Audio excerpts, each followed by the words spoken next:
الله سبحانه وتعالى وقال الذين بين كفروا يدب أئذا كنا ستوي من لاتمة ترابا ليدي سمين قنتي ليدي وآباؤنا إباب راب أمن قنتي ليدي أئنا ما تكمنا لا مخرجون إن جلتنا يا الله فابو يا هاف رابي منكر البعث يدب أمرال en jehi hankadi ha jetti e daraja ɗayre e kaaɗi e puydam mbi so neɗɗo maayi gasi so wonti leydi wonti ƴiye sarima e nder leydi ƴiye jehi to en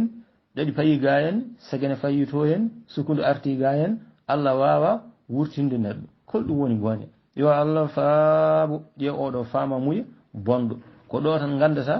neɗɗo ene yetto e daraja hay mbewa e mbaalu ɓura ɗum kolɗum woni musiba ɓe woni ɓe Allah wiyata kala an'ami bal hum adall ɓe mbayi kono nemoraji ni ɗaccu kamɓe ɓuri majjude hay jawdi yo Allah faabo ɓe ko hefereɓe e jamanu annabi sallallahu alaihi wasallam hunde mabɓe jeddi ha joni ummital yo Allah faabo ɓe to jeddi nulal Allah ko ɗum ɗo wonno probléme mabɓe mawɗo a faami ɓe mbi ko Allah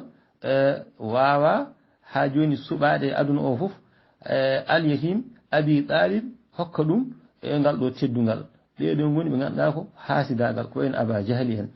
woni hen ko haasideji woni hen kadi ko puydam woni hen ko majjuɓe kolɗum woni woni yo Allah faabo jeddi wahyu mbi Allah haaldata e yimɓe Allah foti nelde ko malayika wona neɗɗo ƴeew tan ɗum ɗo en ko ɗo pamata e nder Qur'an mentalité gonnoɗo e jamanu annabi sallallahu alaihi wasallam e oɗo ha joni aduna e ñalawma hande o yo Allah faabo ina woodi yimɓe heɓe ɗen gandi communisme en ne gari nde kañumen ni jeddi mbi ko so neɗɗo ma e gasi ko gurdam aduna tan ene mbaɗa ɗo en aljanna aduna kolɗum woni bone ko duuɓi 70 miijo ngo wuuri caggal ɗum Allah heɗiɓe kolɗum woni musiba yo Allah faabo wiyete ko ittihadu soviétique a faami caggal ɗum joni fof puusi leyɗele goto fof yeehi lawol muɗum wiyatti wiyede Russia yo Allah faabo miijo ngo nde arɗo nde yimɓe heewɓe kefuriɗi jannguɓe men heewɓe jannguɓe ɗemgal farete ngal hay hunde arabeɓe ni heewɓe naati hen wonno ɗo ko joljole on saha communisme en ko kañumen gonno ɗo en kolɗum woni bone woni hen natti julde natti horde yo Allah faabo mbi juulu e korka nafata ƴeewa tan oɗo bone yo Allah faabo Allah subhanahu wa ta'ala wi wa qala wi alladhina ɓen kafaru yedduɓe iza kunna turaban so min gonti leydi wa abauna e babiraɓe amen e taniraɓe amen fof maayi jatiraɓe e pilte en fof so maayi gonti leydi inna la mukhrajuna mate amin gummitine yo Allah faabo mimi wawa wonde laqad wa'idna wallahi min podanama hada ngal ɗo ummital nahnu minen wa abauna e babiraɓe amen min qablu ko adi in haala wonani kaɗo haala e ummital illa asatirul awwalina so wona tan ha joni ko penale ha joni adiɓe ɗum ɗo ko romaji tan ko tinde e cifte e daari kolɗum woni bone yo Allah faabo ɗum ɗo wodani gasi Allah subhanahu wa ta'ala wi ɓuliɓe siru jeehe fil arde e leydi mbangoɗe e leydi ndi jeehe funnange hirnange rawa e worgo ƴeewon kawisaji Allah fanzuru ndaari kayfa hono kana laatori aqibatu wattande almujrimina hefereɓe yo Allah faabo jeehe onon jangue histoire a faami ƴeeweɓe wonnoɓe ɗo en ene mbaɗi ɗo en civilisation ngaji ala fof ko mbaɗani ɗo mahi kuɓeje jeehi ha dow jeehe to Misra a faami jeehe jazira al arabia jeehe ɗeɗe tubakoɓe ƴeewe ɗeɗo mahanteje a faami ƴeewe uddoji ɓe mbaɗi ɗo ala fof koɓe mbaɗani yo Allah faabo laqad kana li saba'in fi maskanihim ayatun jannatani saddu ma'rib jeehe ƴeewe jangue a faami no Allah yirbini ɗum ni no Allah heɗiri ɗum ni no Allah ha joni firtiri ɗiɗo ha joni uddoji yo Allah faabo ƴeewe janirɗe hefereɓe galleji muɗumen no gonir no janir no mayir ɗum ɗo ha joni ko teskuye wonande joguiɗo guile ɓerde yo Allah faabo Allah subhanahu wa ta'ala wi annabi muɗum wala tahzan hoto suno alayhim mabɓe kamɓe ɓeɗo hefereɓe woto suno a faami wasde ɓe nadde l'islam wasde ɓe jabde oɗo Qur'an ɗum hoto tampin hoore ma woto sunni فامي ولا تكن وتلات في ضيق بتين مما يمكرون كوبي pewjata peeje mabɓe bonde e hodoji mabɓe ɗum ɗo fami ɓernde ma woto ɓittu hen woto suna woppuɓe ya haaju ma ko Allah ko ballowomo yo Allah faabo saga ɗum Allah subhanahu wa ta'ala wa yaquluna eɓe mbiya mata tuma hadal wa'du ha joni nde ɗo fodore in kuntum sadiqina so tawi kon gonɗuɓe fodore lepte ɗe e darga o ko holnde en kolɗum woni bone yo Allah faabo uliɓe asa armajo haqiqa to Allah an yakuna laato ha joni darga e lepte ɗe radifa ɓadima lakum wonande mon ba'du yoga alladhi tastajiluna de kenyanto ɗon ko kenyato ɗon oɗon mbiya yo ar ko fami armajo haqiqa to Allah fami taw ɓadima so wiyama asa tan to Allah firti koko wona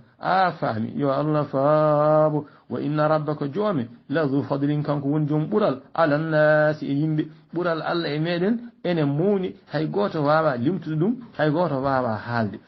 fami gasara ɓural makko e meɗen ene mawni ene heewi ene yaaji walakinna ko woni aktharahum ko heewe yimɓe la yashkuruna mantata Allah kolɗum woni bone yo Allah faabo jiya o manta ceerno muɗum fami barke ceerno kaari manta ceerno o manta yummum o manta bawmum o manta sehil mum o manta ha joni dimo muɗum kolɗum woni bone fami ceerno Abdourahmane ko wi ko tan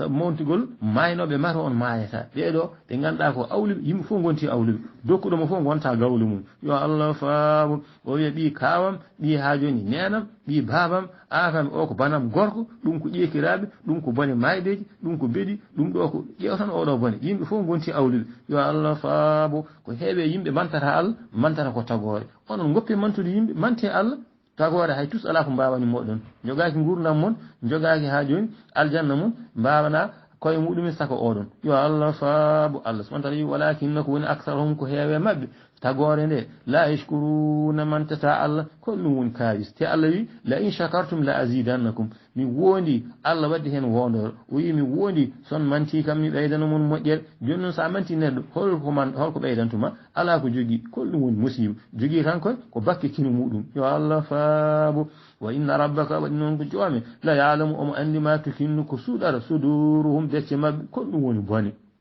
yo Allah faabo ɗeɗo becce ɗeɗo ɓerɗe coccende mbaɗen feere lawƴen becce men ko woni toon e anniyaji ko woni toon e miijoji ko woni toon e gueɗe bonɗe kolɗum woni musiba ɗum waɗi annabi sallallahu alaihi wasallam wi min jinmi ko yaltude mon taw ɓerdam ene laaɓi taw hay goto mi joganaki yo Allah faabo Allah subhanahu wa ta'ala wi ɗum ɗo noon salamatu sadri ko hunde himmude no fewi yimɓe heeɓa kisani e ɓerɗe muɗumen ɓerɗe ɗe ko gaño ɓerde ko gaño joomum ɓerɗe ɗe ko bone miijoto yo Allah faabo neɗɗo yima ɗo tan añma Allah hokkuma gandal o yiɗa gandal ngal yo ban Allah hokkuma laamu o yiɗa laamu ngu yo ban Allah hokkuma daraja o yiɗa daraja o yo bon ɗum woni hasidagal ɗum woni jomum ɓorno paɗi mum yaha to dabbatoɗo lasarani hen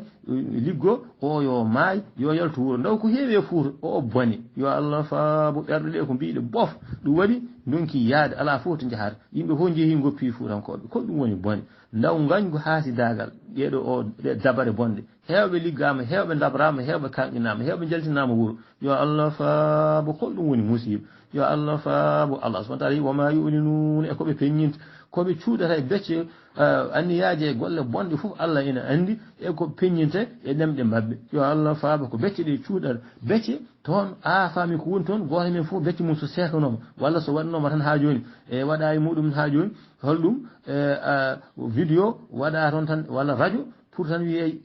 pour ha yalta ko woni toon boneji tan yaltata image uji bonɗi jaltata ɗon ɗeɗo ɓerɗe kon ɗum woni bone yo Allah faabo Allah en haalda e haqqillaji en haalda e ɓerɗe qur'ana ko kañum safrata ɓerɗe ko kañum safrata haqqillaji woni Allah subhanahu wa ta'ala wi wa inna rabbaka waɗi noon ko joomi la ya'lamu omo andi ma tukinnu ko suuɗata suduruhum becce ɗe ko suuɗi ko woni toon boneji tout Allah ina andi wa ma yulinuna ɗum becce ɗe ko woni toon Allah ina andi wa ma yulinuna ko ɗemɗe ɗe ha joni kadi peññinta ɗum fof Allah ina andi wa ma min ghaibatin ala ko suuɗi fi samai asman wal ardi e leydi illa fi kitabin so wona en woni deftere lawhil mahfuz mubinin feñje yo Allah faabo ala ko woni dow ala ko woni less ala ko woni e maaje ko woni jeere waalo faami funnange hirnange way worgo asaman e nder leydi tout nane nder lawhil mahfuz yo Allah faabo inna hadha alqur'ana nde ɗo deftere yaqussu ende qisso ende haala a faami ala bani israila e ɓiɓe israil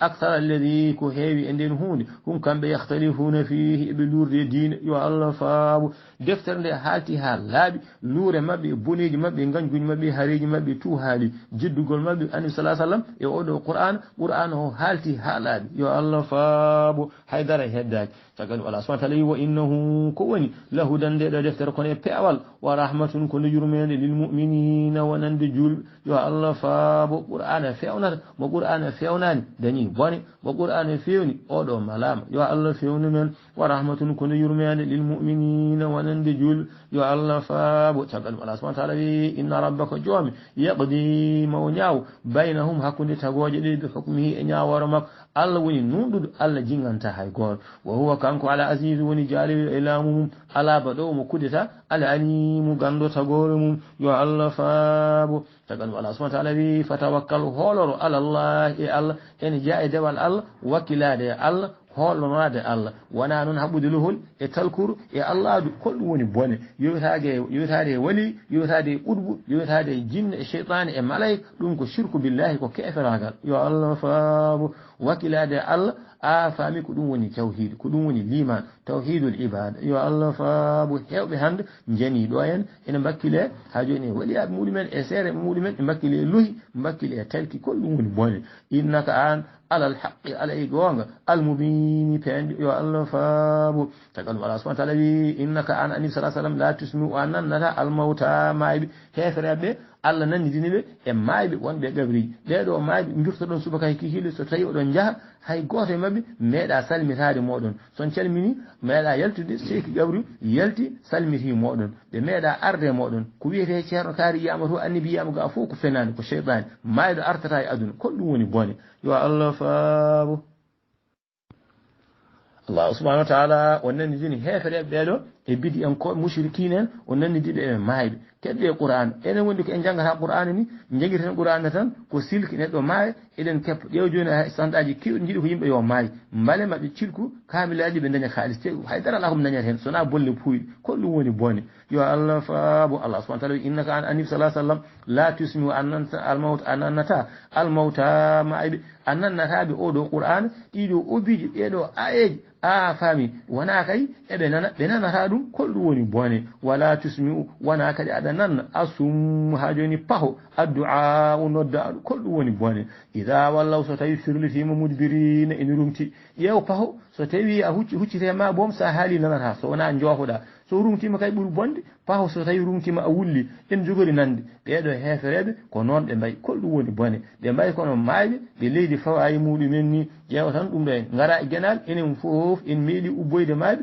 a faami en cefti ubboyde maayɓe kono maayɓe ɓe est ce que en jii babiraɓe meɗen maayɓe ɓe jalti e ɗaɓri wone haaldude e meɗen walla ko yummiraɓe men walla ko rewɓe men walla ko worɓe men walla ko miñiraɓe walla ko mawniraɓe walla ko seeremɓe men waliyuma mo juurotoɗa o est ce que o meeɗi yaltude e ɗaɓri o yima kaari holko jiɗɗa kolɗum woni bone wallahi ñande o yalti ma woppu cumci yo allah faabo hoto kanqini koye moɗon neɗɗo so maayi gasi a faami artata ɗo hen wiyeede annabi sa sallam yiyama ceerno kaari yiyama ƴeew tan ñande fof ɗe ko aynaɓe gara mbiya ceerno kaari yiyama to ceerno kaari kay naati hen haari ceerno kaari naati haari kolɗum woni kaaɗi bonɗi yo allah faabo ceerno kaari famɗi haaji a faami kañum ala to naata sona e kaaɗi yo allah faabo holko waɗi rewɓe mabɓe ɓeɗo waliyaɓe e seeren rewɓe mabɓe ene ndeste walla hayso rewɓe ɓe ndesta kam joni mabɓe holko waɗi ene rone yo allah faabo ko ɗum woni bone ɗo joomum joɗorno e sajjade mum e nguru muɗum holko waɗi ɓiyum joni ene lomto ɗon so tawi kay ene wuuri wadde kako ara ɓiɗɗo fotani lomtade ɗon fotani wonde e suudu bamako wonno ɗo walla e sajjade nde walla ha joni nguru ngu ko ɗum woni bone ɗiɗo kaaɗi ƴeewa tan oɗo o mentalité bonɗo yo allah faabo ɓe guuƴini ko seeren ɓe ma en ene garta baaba kay ene nana ko kalton baaba kay ene yiye to en annibi oɗo ene yiye a faami hadriyama to en ƴewɗiɗo kaaji ko ɗum woni bone yo allah faabo allah subahana taala wi wala tusmi wala aɗa nanna asumma du'a ha joni paho a faami faaɗuɓe so tawi neɗɗo so tawi ha joni faaɗi oɗo sa wulli e sa ñuumima fof fote makko te kadi ida wallahu Allah wi so tawi o firlitim mudbirina omo rumti so rumtima ha gad omo yaha hakkude ma makko ko metereje sappo kilo walla ko metereje 5 walla ni wonani hay metere o rumtima ha gad o yeehi paho nanata noppi koko cukka koko waɗa ha joni wiroji sa wulli a luuki omo jogori nande ha joni kefere ko noon wayi ko ɗum woni bone mo Allah wumni ɓerde muɗum wona ene nana mo Allah ha joni wumni gite muɗum afami wona ene yiya wama anta wona an anabi sallallahu alaihi wasallam bi haadi aɗa fewna al ya ha joni wumɓe an dalalatihim majjere muɗum yimɓe wumɓe wona kay aɗa ha joni e yiina ɗumen ɓe jiyata hay tus ko ɗum woni bone gonɗo ɗo e katarat yiyata hay dara so wona opération guite ɗe yo Allah faabo Allah subhanahu wa ta'ala wi in tusmi o annannata illa man yumin so wona gonɗinɗo on gonɗinɗo wi ayatina ayaji amen fahum kañumen muslimuna en jeddiɗeni Allah an a nannata so wona gonɗinɓe ayaji amen ɓe ɓe ganduɗa ko ɓeɗo ɓe ganduɗa ko sunniyankoɓe ha joni gonɗinɓe Allah e nulaɗo muɗumen kañumen ko Allah e nulaɗo mum ɓuran ɗum dendagal tagore ko ɓeɗo tan goni ɓe nannata ayaji amen ko ɓeɗo naftorto yo Allah faabo tagal ɗum Allah subhanahu wa ta'ala wi wa idha waqa'a so tawi yani alqawlu konngol ha mana tikkere alayhim mabɓe tagore nde ko ɗum woni bone akhrajna lahum min jaltinanaɓe dabbatan daaba min al ardi e leydi ko ɗum woni bone oɗo daaba de ñande o yalti dañon bone to kallimuhum ene haalda e mabɓe annannasa no yimɓe walla innannasa no yimɓe o wiya kanu laatimal ɓe ayatina ayaji amen la yuqinuna gonɗinta ko ɗum woni bone ñande hen dañon bone oɗo daaba mo ñande o yalti gandi hankadi ko dokkon ɗon e gurdam hankadi ko gasi yo Allah faabu oɗo daaba jeeya koye maaleji ha joni darga eɗen gandi maaleji darga ene fecce pecce ene hen maaleji peeñi gasi neleede annabi sallallahu alaihi wasallam gasi a faami sekede lewru e geɗe baaɗi noon en jogui maaleji ha joni ɗin ceerani en jogui maaleji ha joni mawɗi ɗi ɗin ma won hedde sappo ɗiɗo cuwa ɗiɗo kala hen peejo a yiyata goɗɗo kol ɗum woni bone yo Allah faabo en ji Allah subhanahu wa ta'ala wi iqtaraba ha joni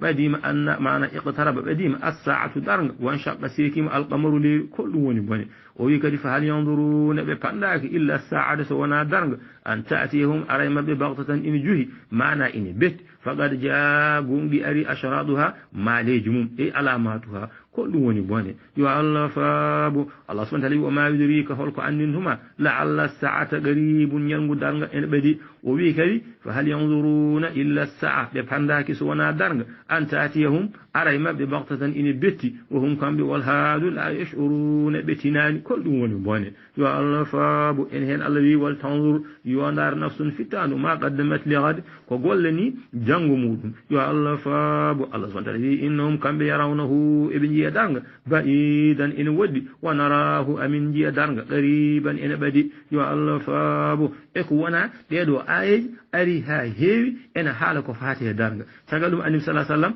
ene o wi ida joni noon annabi sallallahu o wi fa ida duyi'at al amanatu fantazir as-sa'a o wi hoolade so tawi yeɓama tan neɗɗo tottama ko ganduɗa ko wawana ko ɗum woni bone ida wusida al amru ila gayri ahli fantazir as-sa'a ndaw ko heewi hande hokketeɓe postoji tawa hay tous ala ko mbawi joginoɓe ɓe a faami joñe royenne yo Allah faabo ndaw ko heewi ɗiɗo laamuji Allah subhanahu wa ta'ala ene jaayi maaleji darga ɗi ha joni e yaltude mahdi e masihi dajjal oɗo kefeero ko fitina yimɓe hewɓe gontata hefereɓe ko ɗum woni bone e nuzulu isa ibnu maryam jippugol isa e yaltude huruji yajuji wa majuji ɗiɗo leƴƴi ko ɗum woni bone eɗen gandi en kalinto e suratul kahfi ko dal qarnayn waɗi baras hakkude men e yajuja e majuja ko ɗum woni bone yo Allah faabo ene jeeya hen jaltugol daaba oɗo mo kalɗen ɗo ha joni e duhan ha joni ɗum ɗo e ɗulu el shamsi nangue fuɗirde banggue hirnangue ko ɗum woni bone yo Allah faabo ene jeeya hen ha joni e wuttago nafaka fi suuri nafakatul fazi e nafakatul sa'iq yo Allah faabo ɗum ɗo foof jeeya ko e gueɗe ɗe ganduɗa ko ɗe poɗɗen hulde ɗe poɗɗen ha joni parande yo Allah faabo ɗum waɗi zuhurul mahdi jaltugol mahdi ɗum ɗo jeeya koye maaleji darga kala ne jiiɗon mahdi yalti gandon on dañi bone yo Allah faabo annabi sallallahu alaihi wasallam haali ko faati e mahdi sagal ɗum ko khuruju dajjal kadi en ji annabi sallallahu alaihi wasallam kala ndo juuli omo molotno e Allah ha joni masihi dajjal ɗum woni o wi masihi dajjal ko neɗɗo ko hunde ganduɗa ko hulɓinide goto fof yo moolo Allah e fitina muɗum yo Allah faabo annabaɓe tout jirtini yimɓe muɗumen ko faati e masihi noon ko ɗokko ko ɗum woni bone annabi sallallahu alaihi wasallam wi so ari yahuden fodde capanɗe jeeɗiɗi ujunere Asfahan en ma ndewe makko ko ɗum woni bone ene ndewe makko ene ha joni konga buubaji ko ɗum woni musiba yo Allah faabo yo Allah dandu men e bone masihi dajjal caggal ɗum ene jeeya hen maaleji danga nuzulu Isa ibnu Maryam Isa ɓi Maryam o woni koto asman Allah subhanahu wa ta'ala bar rafa'ahu Allahu ilayhi ko Allah suutimo Isa ma yani yo Allah faabo Allah subhanahu wa ta'ala yu in min ahli alkitabi illa la yu'minanna bihi qabla mawtihi yo Allah faabo annabi sallallahu alaihi wasallam haali hadisaji o wi wonde Isa ene ɗeɓa tellade ibnu Maryam o ñaawo ɗo ene ñaawore goongo o hela ɗo en aafami kurwa o wara ha joni mbabba tugal o waɗa yahude en e nasara en fof ha joni jizya ko ɗum woni bone yo Allah faabo ɗum ɗo fof ko hunde ganduɗa jeeya koye maaleji ha joni mawɗi ɗi yo Allah faabo en jeeya hen aafami khuruji Ya'juj wa Ma'juj no kaalirɗen ni qur'ana haali Allah subhanahu wa ta'ala wi hatta ha idha futihat so tawi uddirama Ya'juj wa Ma'juj leƴƴi ɗiɗo eɗen muuli Allah wa hum kamɓe min kulli hadibin kala ha joni tulde yansiluna ɓe laylayta ɓe ngara e aduna o ɓe bonnano tenke ñamirta ha joni eɗen muuli Allah firwiji legi maji ni waqtaraba al-wa'du al-haqq fa idha hiya shakhisatu absaru alladhina kafaru ya waylana kol ɗum woni bone futtino gire heefe ɓe mbiye woyli wodani men qad kunna min larima fi ghaflatin ibilsu min hadha e oɗo ñalawm kol ɗum woni bone bal kunna zalimina minen goni toñɓe yo Allah faabo ɗum ɗo fof ko hunde ganduɗa ko haqa iguji qur'ana haali yo Allah faabo afami fa idha jaa wa'du rabbi ja'alahu dakka wa kana wa'du rabbi haqqan الذي وتركنا بعضهم يومئذ يموج في بعض ونفخ في الصور فجمعناهم جمعا وأردنا جهنم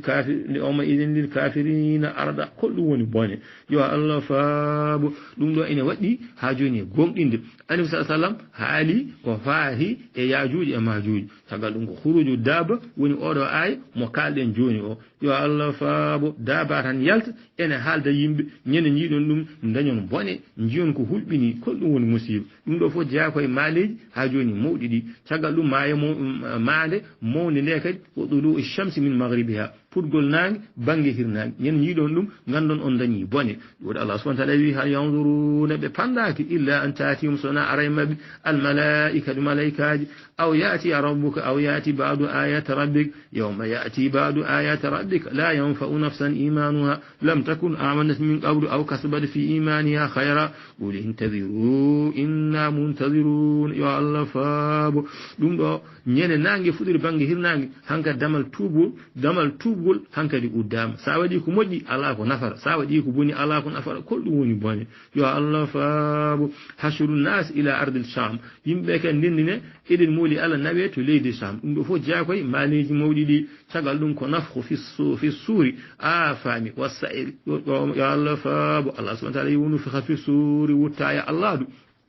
ففزيها هاجوني ينجو من في السماوات وان بأسمانوج كل وني بني ومن في الأرض وان بليل إلا من شاء الله سبحانه الله هاجي tu ɗenƴo goto fof hula so wona ɓe Allah haaji caggal ɗum Allah subhanahu wa ta'ala kadi o haali to e suratu ha joni zumar o yi wonu fiha fi suri wuttaya Allah fa sayiga fekkora man fi samawati wonɓe asmanuji wa man fil ardi wonɓe leydi illa man sha Allah so wonamo Allah haaji thumma rifti nufiha fihi ukhra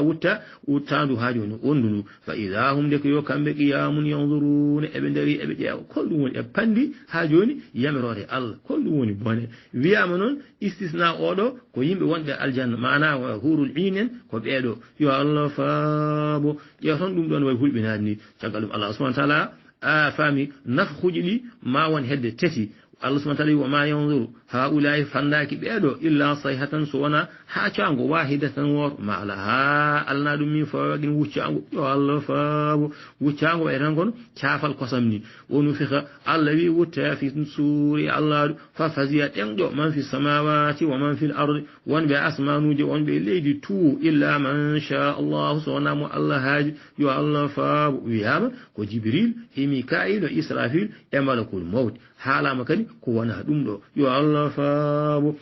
فامي دون دو فوف كو هونde ganduda en ji kadi Allah subhanahu wa ta'ala wonu fa wutta fi suri Allah fa idha hum de ko kambe min al ajadas e gabriji ila rabbin fewde jomam yansiluna be la ilaha kol dum woni bone yo Allah fa woni yaltude e ndi do qabri tagal Allah subhanahu wa ta'ala o wi kadi fa idha nuqira so tawi wutta ama fi naquri Allah فذلك يومئذ ينهن يوم عسير كن يلوم تشتد على الكافرين هفرب غير يسير ونا نبيل يا الله فاب الله سبحانه وتعالى والسمي يوم ينادي المنادي من مكان قريب يوم يسمعون الصيحة بالحق نقول هاجوني كهون هول بنين نفيل يا الله فاب دون فوف ene waddi gomdinde jiya koy maleji ganda ko darga ya Allah fab tagalum Allah subhanahu wa ta'ala holko haali o yi أن الناس كانوا بآياتنا لا يوقنون دابا وبيجيم بي أنا وين هنكن نقوم إنتا جانتو ويوم يلوم نحشر يعني من مؤمن من دين من كل أمة كلا حاجون لنيل فوجا دنتل ممن يكذب بآياتنا فنن بآيات أمن فهم كان من يوزعون أن تشجع كل من بونه يا الله فابو تقال الله سبحانه وتعالى ويوم جانت يلوم نحشر يعني من مؤمن من كل أمة كلا لنيل يعني من دين كلا لنيل فوجا حاجوني دنتل ممن بين يكذب بآياتنا فنن بآيات أمن إن بين القرآن إن بين حاجوني أولو دين كل وني بوني فهم كان من يوزعون أن تشجع يا الله فاب أشا أشا أشا أشا حتى إذا جاءوا هنقدي ابن جها كل وني بوني بأن جارا جيش إلى المولي ال بأن ناهي نديم بأن ناهي كوش بأن بيرتو كل وني بوني يا الله فاب الله سبحانه وتعالى حتى إذا جاءوها سلنجري حاجوني لاكر كل وني بوني تو حسبوري توين قال الله سبحانه وتعالى أكذبتم أم بني بآياتي أنون كم كو أنون بني نلابم غندا أدنو بآية أمين آية جمدي أدنو بقرآن غدي دفتي كو بين أنون بني أم بني لمن ولم تهيطوا أن بيلتاك بها علما غندا كل وني بوني يا الله فاب أما ذا كنتم تعملون هل كن غلان دون holɓe duworton ɗon ɓe holto goni yakare moɗon ɓe jowirton ɗon ɓe holto goni ɓe ñawoje ittan ɗon e assemblée a faami ko ɓen gonno ha joni allah ɓe moɗon holto ɓe goni kolɗum goni bone yo allah faabo allah subahana taala wi wa waqa ha joni yana alqawlu alayhim konngol allah mana tikkere eɗen muuli allah bima zalamu saabu shirku maɓe toñangue kolɗum woni bone fohum kamɓe la yantiquna ɓe gowlata hay goto haalata hay goto suusa jabade allah poosa e maɓɓe oɗo question holto gonno ɗon holmo ndewanno ɗon holmo jakorno ɗon holmo jowitun ɗon hay goto suusa jabade yo allah faabo Allah subhanahu wa ta'ala alam yaraw mati ɓe jiyani anna minen ja'alna min mbaɗi alleyla jamma liyaskunu fihi haɓe pofto min mbaɗiniɓe hawnide hay goto e mabɓe meeɗa addanede facture yo allah faabo jamma ko min addi jamma ko wali amon walla ko seeramɓe walla ko malaikaji kañumen gaddani mon jamma wona ko min addannomon jamma pofto ɗon ɗano ɗon karon eɗen mooli allah a faami ha pofto ɗon terɗe moɗon ɗe pofto sompini kadi ñallon yaade mbalon kadi yaade mbalon ñallon yaade jahon hajuji moɗon wannahara e ñalawma mubsiran ni yina ko min waɗi ha joni ñalawma gaddumi gueɗo nangue ngal ɗo lampayal o meeɗa addanede facture aji facture o meeɗa addanede ɗum kadi oɗon jindira a faami yo allah faabo ɗum ɗo ko nemaji ɗi allah waɗi hay goto suusa yeddude ƴeew inna fi dhalika wone addanede mon jamma e ñalawma la ayatin ko kawisaji ha joni dalil wonde ko allah subahana taala ha joni waɗi ɗeɗo gueɗe de qawmi wonande yimɓe yuminuna ɓe enen gonɗin yo allah faabo allah subahana taala wi jangto wa yawma ñalawma yumfako ñande wutta fi suuri allah ففزيا يمدو من في السماوات ومن بأسمانه ومن في الأرض ومن بليل إلا من شاء الله سونا مو الله هاجي سونا بي الله هاجي كان من يمدو هاجو يا الله فابكون كونا دون فوق يمدو إلين مولي الله وكل آتوه والله آتوه كام تو بنغراي الله داخرين ابن جنكني يا الله فابو الله سبحانه وتعالى وترى جيا الجبال كاجي